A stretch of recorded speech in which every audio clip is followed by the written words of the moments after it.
Good afternoon. Thank you for joining us at the Lee County Emergency Operations Center. My name is Kevin Wayne. I'm the Vice Chair. With me are Commissioner Cecil Pendergrass, County Manager Dave Horner, Director of Public Safety Benjamin Abes. This storm is obviously starting to feel the effects. Some of the bands are coming through. There's a lot of tornadic activity out, so really be careful when you're out there. I want everyone to stay safe. If you're out and about, please go home and let's be safe through this storm. I'll actually turn over this to Commissioner Pendergrass. Thank you. Good afternoon, and thank you again for your time, and good afternoon from the Lee County Commissioners here at the Operations Center. We have a great team here in place for Lee County, and we are prepared for this storm. We've asked you a lot to do a lot this week: prepare, move, evacuate. Thank you for doing that.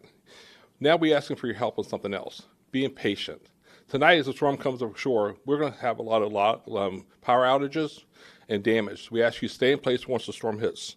Our teams are in place. We currently have FP&L, Lee Co-op, and other partners in place. So after the storm passes, please stay in place and let us do our job of cleaning up.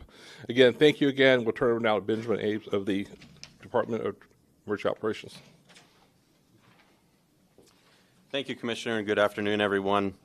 Here at the Emergency Operations Center, we just completed an update with the National Hurricane Center and the Florida Division of Emergency Management. As of 11 a.m., Milton is a powerful Category 4 major hurricane. Sustained tropical storm force winds are coming ashore now, and sustained hurricane force winds will be experienced during the peak of our impacts later today and tonight. Since last night, the National Hurricane Center has held our storm surge forecast at 8 to 12 feet. And at 11 a.m., Lee County is no longer in the more precise forecast cone, but the storm impacts reach far beyond the forecast cone. It is not safe to be out, and it is not safe to return to your home if you have evacuated. As the tropical storm force winds are now arriving, the time to shelter in place is now. Do not be out on the roads. A mandatory evacuation order remains in effect for zones A and B in Lee County. We've been monitoring traffic data, reports from our municipal partners, as well as our local first responders, and we're really encouraged at the number of individuals who have evacuated in the last 36 hours. If you have evacuated, please take the time now to notify your friends and family members of where you've gone and where that safe location is, in case you lose cellular or internet connectivity. And please remind them to be patient, as it may take some time to restore these services after the storm. As of 11 a.m., 6,786 individuals are in our shelters, and that's up from more than 5,500 at 7 a.m. this morning. We have a full list of our shelters at leegov.com/storm, but I wanted to provide those right now as well. They are Alico Arena, Dunbar High School, East Lee County High School, Estero Recreation Center, Gateway High School, Harns Marsh Elementary School, Harns Marsh Middle School, Hertz Arena, Island Coast High School, Oak Hammock Middle School, Tortuga Preserve Elementary School, Treeline Elementary School, and Varsity Lakes Middle School. We are also operating a special medical needs shelter in conjunction with the Florida Department of Health.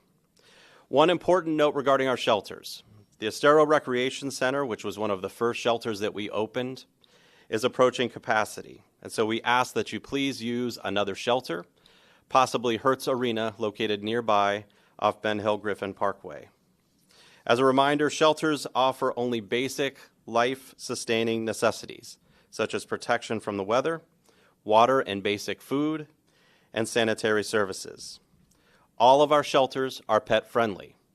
Your pets need to be on a leash or in a crate, and owners are responsible for feeding, exercising, and cleaning up after their pets.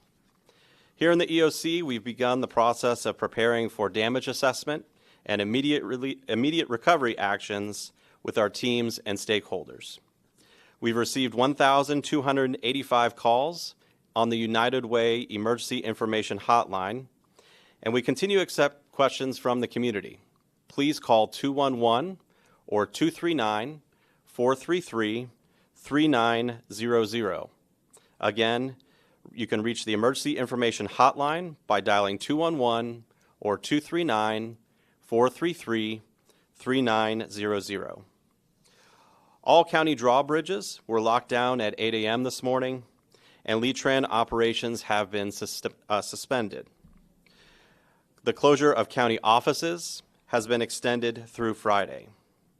Our county website has received more than 25 million hits in the last 24 hours, so we know that many of you are accessing the important information that is available. You can continue to access this information at our dedicated landing page at leegov.com/storm or our social media channels, including our Facebook page under Lee County Government. We also encourage you to follow local trusted sources of news and our local community partners. As a reminder, first responders will be prevented from responding later today as the worst impacts are realized in our community. Law enforcement, fire, and EMS representatives and the EOC will meet at that point to coordinate a plan to halt emergency responses until the weather conditions improve. When fire or EMS calls are queued, 911 callers are recontacted to re-triage the emergency throughout the storm. Our area hospitals may also lock down, which would prevent access for transporting ambulances. A few other quick notes from the staff here in the EOC. The county does not physically close bridges. Law enforcement may be staged briefly as a precaution to warn travelers at these bridges or along flooded roadways. But no one should be on the roadways when the winds reach 40 miles per hour. And again, if you have additional questions, you can contact the Emergency Information Hotline at 211 or 239-433-3900. Lee County, we are all in this together. We'll continue to work around the clock here in the EOC, preparing for the eventual impacts and our initial response. Thank you for joining us, and we hope you and your family continue to stay safe.